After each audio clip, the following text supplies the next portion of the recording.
नमस्कार बहिणींनो, माझ्या व्हिडिओमध्ये तुमच्या सगळ्यांचं स्वागत। तर आजचा विषय आणि आजचा व्हिडिओ इतका भारी होणार आहे ना, तर व्हिडिओ शेवटपर्यंत बघा, म्हणजे तुम्हाला नक्की कळेल की विषय काय आहे आणि कशासाठी आपण व्हिडिओ काढतोय ते तुम्हाला सगळं कळणार आहे। आणि तुम्हाला आता माहिती आहे, आपण ज्या घरात राहतो त्या घरात आपला कमी आणि आपल्या घरात झुरळांचाच जास्त वापर असतो, कारण की ते आपलं घर कमी आणि झुरळाचं जास्त घर वाटत असतं। कारण की तुम्ही कुठेही बघा, कोणाच्याही घरात झुरळ असतील ना, तर त्यांना ही नक्की गोष्ट पटणार आहे माझी, की घरात आपला कमी, आपल्या माणसांचा कमी वापर असतो, घरात त्या झुरळांचा जास्त वावर असतो सगळ्या घरात। किचन मध्ये तर सगळ्यात जास्त असतो। आपण जर बघितलं तर हॉलमध्ये किंवा बेडरूममध्ये ह्या ठिकाणी आहे ना झुरळ कमी असतात, म्हणजे नाहीसेच असतात, कुठं असतात, कवच कुठं तरी असतात, पण किचन मध्ये एकदम त्यांचा जसं काही वाहूर सुटलाय इतकेच झुरळ किचन मध्ये असतात आणि जास्तीत जास्त बेसिंग भांड्यात असतात। तुम्हाला आता माहिती आहे, ज्या टाइमला आपण भांडे घासून ठेवतो त्या टाइमला बेसिंग भांड्याच्या पाईपात आपला जे अन्न पाणी आपण फेकून दिलेलं असतं ते बेसिंग भांड्याच्या पाईपात राहिलेलं असतं, त्या बेसिंग भांड्याच्या पाईपातनं झुरळ वरती येतात। जे आपण आता तुम्ही म्हणत असाल झुरळ तर कुठनं येतात, तर ते त्यातनंच येतात, मेन गटरीतनं झुरळ आणि बेसिंग भांड्यातनं आपल्या घरात प्रवेश करतात। हे तुम्हाला माहितीच असेल, सगळ्यांनाच माहिती आहे। तर सगळ्यात जास्त आहे ना बेसिंग भांड्यापाशी झुरळ असतं। त्याच्यानंतर आहे ना, जे टाइमला आपण डबे काही आपण ठेवत असतो घरात, एखादा डब्बा असला, पातेले असले, ती घेतलं ना सहज जरी उचलून, तर तिथं झुरळांची पिल्लं असतात, म्हणजे असतात। आणि बरेच बहिणींना काय सवय असते माहिती का, की आपण जी मान्य असते आपली त्या मान्यवर आपण पेपर हातरत असतो। आता मी तर माझ्या मान्यला अजिबात पेपर हातरत नाही बरं का, कारण की पेपराने ना आपल्या घरातले झुरळ कधीच संपत नाही, उलट आहेत ना झुरळ त्यापेक्षा जास्त होतात, कारण की त्यांना लपायला एक जागा भेटते। आपण जर एखादं भांडे ठेवलं त्या भांड्याखाली लगेच झुरळ असतात बघा, आणि मान्य जर आपण पेपर हातरले ना तर 100% 101% तिथं झुरळ राहतातच। आणि ज्यांच्या घरात झुरळ नसतील ना त्यांनी सुद्धा पेपर अजिबात हातरू नका, कारण की मान्य पेपर हातरल्याच्या नंतर झुरळ होतातच। त्या घरात झुरळ आहे ना त्या लोकांनी तर आहे ना अजिबातच पेपर हातरायचा नाही मान्यवर, कारण की त्यांना एक लपायला जागा भेटते आणि ते त्या पेपरच्या आतमध्ये जाऊन लपलेले असतात झुरळ, आणि जे मोठे मोठे झुरळ असणार ते त्यांचे अंडे त्या पेपरमध्ये सोडतात, आणि बारीक बारीक पिल्लं बघा असतात, ती पिल्लं त्या पेपरमध्ये लपलेले असतात।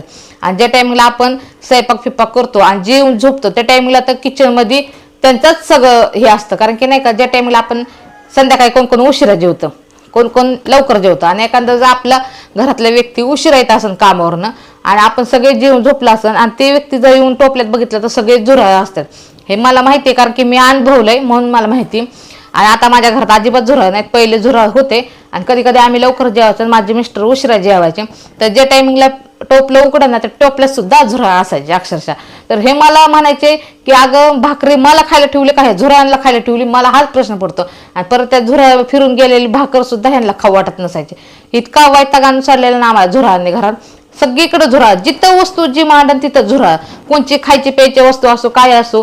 मला ना अक्षरशः मी एक टायमाला फ्रीजमध्ये भाकरी सुद्धा ठेवल्यात, इतके झुरळ आमच्या घरात असायचे। पण आता आहे ना मी हा उपाय केल्यापासून अजिबात माझ्या घरात एक झुरळ सुद्धा कुठंच दिसणार नाही तुम्हाला, झुरळाचा अंश सुद्धा कुठंच राहिला नाही, इतके नाहीशी झुरळ झाले सगळे घरातनं झुरळ माझ्या गेलेलेत। मी हा एकदा ते दोनदा उपाय केलेला आहे आणि सगळे घरातनं झुरळ निघून गेलं। मग तुमच्याही घरात तसंच होत असेल की संध्याकाळी जर तुम्ही पाणी झाकून ठेवलं तर संध्याकाळचे जास्त झुरळ किचन मध्ये येतात, दुसरीकडे कुठं नाही, पण किचन मध्ये आखरीच झुरळ असतात। आणि ज्या टाइमला आपण भांडे घासून ठेवत असतो त्या टाइमला ते भांडे घासलेले ह्याच्यावरनं सुद्धा सगळे झुरळ फिरून जातात। आणि दुसऱ्या दिवशी आपल्याला भांडे कोणचे घेताना आपल्याला धुवूनच घ्यावं लागतं, कारण की आपल्याला माहिती असते आपल्या घरात झुरळ आणि ते झुरळ सगळ्या भांड्यांवर फिरतात, टोपल्याने फिरतात, भाकरीवर कालवणार सगळीकडे ते झुरळ जातात। कुठं काय लेकरांचं खायचं ठेवलं ना तरी त्याच्यावर झुरळ जातात, आणि त्यामुळे आपल्याला ह्या झुरळांना कायमचं घरातनं नाहीसं करायचं, अजिबात घरात आपल्या झुरळ एक सुद्धा राहणार नाही।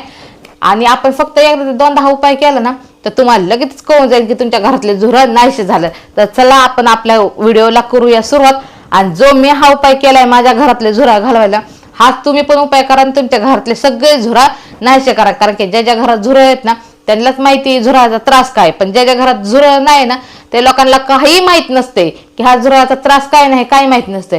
पण ज्यांच्या घरी झुरळ आहेत ना त्या लोकांना विचारा हा झुरळाचा त्रास काय आहे ती। तर चला करूया आपण आपल्या व्हिडिओला सुरुवात। तर तुम्ही बघू शकता इथं पहिल्यांदा मी एक ताट घेतलंय आणि आपण एक डांबर गोळी घेतली, ही कोणत्या पण मेडिकलमध्ये डांबर गोळी आपल्याला भेटते, तुम्हाला आता माहितीच आहे। आणि आपण डांबर गोळीला आहे ना पहिलं तर दगडाने बारीक करून घेऊया, म्हणजे त्याची पावडर करून घेऊया।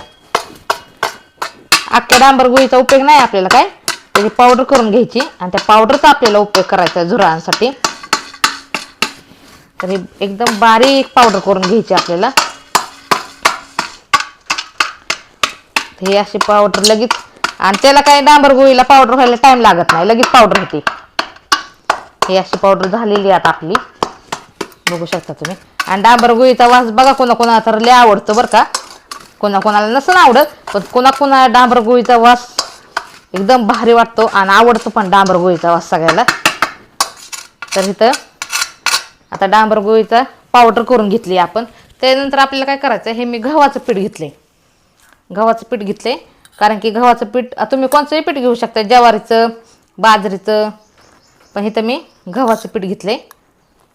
इथं 2 चमचे गव्हाचं पीठ टाकले आणि 2 चमचे गव्हाचं पीठ टाकले तर 1 चमचा गोळाचा खडा मी चेचून घेतलाय. खिसून घ्या किंवा चेचून घ्या गोळाचा खडा, कारण की आहे ना हे गोड असतंय त्यामुळं झुरळ ह्याच्याकडे लगेच अटॅच होतात, लगेच झुरळ ह्या ताटाजवळ येतात. तर आता आपल्याला काय करायचं, हे सगळं मिक्स झाल्याच्या नंतर आहे ना जे आपण तेल घेतो, म्हणजे आपल्या घरात जे तेल शिल्लक असतं असं तळून मळून काय पण राहिलेलं असतं बघा तेल, तर इथं असं तेल आपण शिल्लक घरात ठेवलेलं असतं ते तेल घेऊ शकता तुम्ही.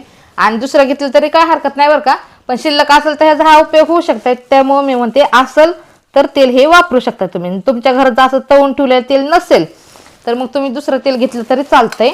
तेल कोणचंही घ्या, पण खायचंच तेल घ्यायचं आपल्याला, दुसरं तेल कोणचं घ्यायचं नाही. म्हणजे तुम्ही म्हणता नाही का असं खोबरं तेल डोक्याला लावायचं, खोबरं तेल घेतलं तर चालेल का, तर तसं खोबरं तेल आपल्याला घ्यायचं नाही. आपल्याला फक्त खायचं तेल घ्यायचं.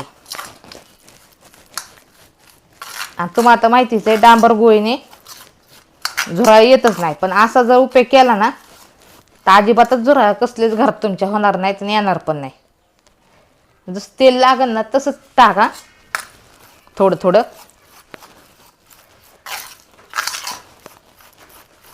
आणि ह्याला व्यवस्थित असं बारीक करून घ्यायचं.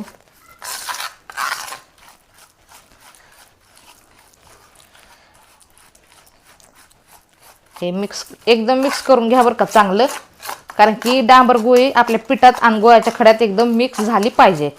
त्यामुळे आपल्याला व्यवस्थित एकदम मिक्स करून घ्यायचं. जसं तेल लागेल ना तसं टाकायचं. तर आपल्याला हे लय घट्ट करायचं नाही बरं का, घट्ट्याचा लय उपयोग नाही, आपल्याला थोडंसं असं पातळ करून घ्यायचं आहे. तर बस झालं. तर आता आपल्याला काय करायचं, हे मिश्रण आहे मी एका साईडला ठेवून देते. तर इथं मी एक पेपर घेतलाय, त्या पेपरला अगोदर आपल्याला एक कट करून घ्यायचा असा पेपर. आणि ह्या पेपरचे आपल्याला छोटे छोटे पीस करून घ्यायचे. हे एवढे पीस करून घ्या तुम्ही पेपरचे.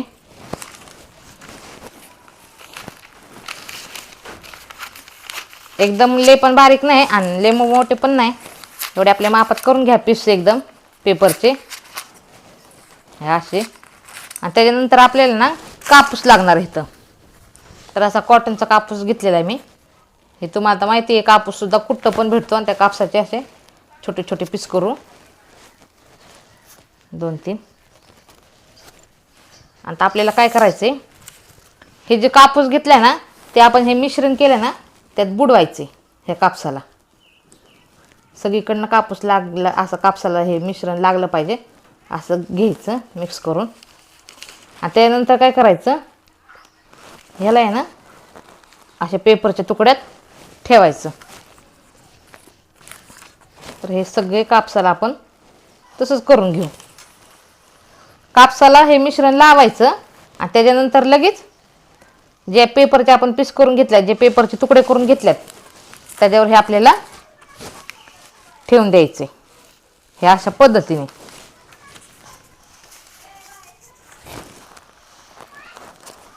हे असं ठेवायचं. तर तुम्ही बघू शकताय बहिणींनो, इथं मी पेपरचे पीस कट करून घेतलेले आहेत आणि कापसाने ते मिश्रण जे तयार केलं होतं ते कापसावर आपण गोळा केलंय कापसाने.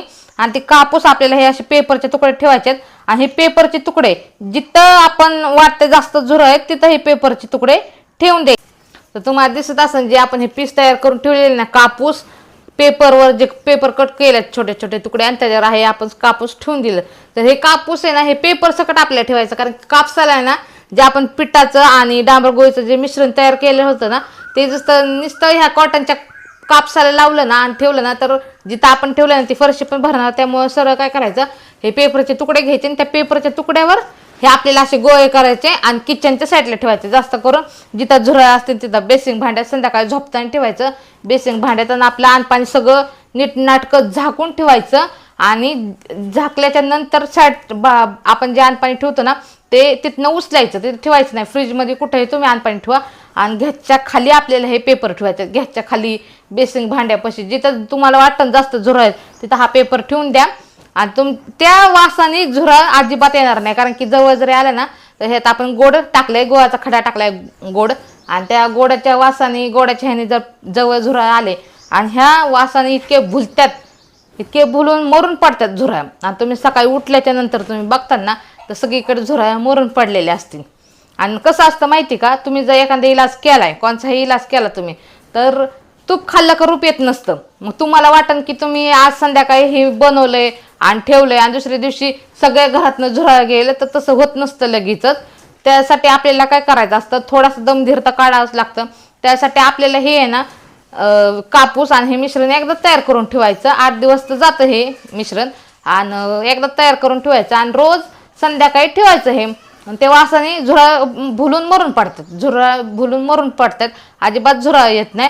त्यासाठी आपल्याला हे मिश्रण झुरळांसाठी खास करून तयार करून घरात ठेवायचं आहे, अजिबात झुरळ ह्याने येणार नाही. तर हा माझा व्हिडिओ तुम्हाला कसा वाटला हे मला नक्की कमेंट करून सांगा. तोपर्यंत धन्यवाद.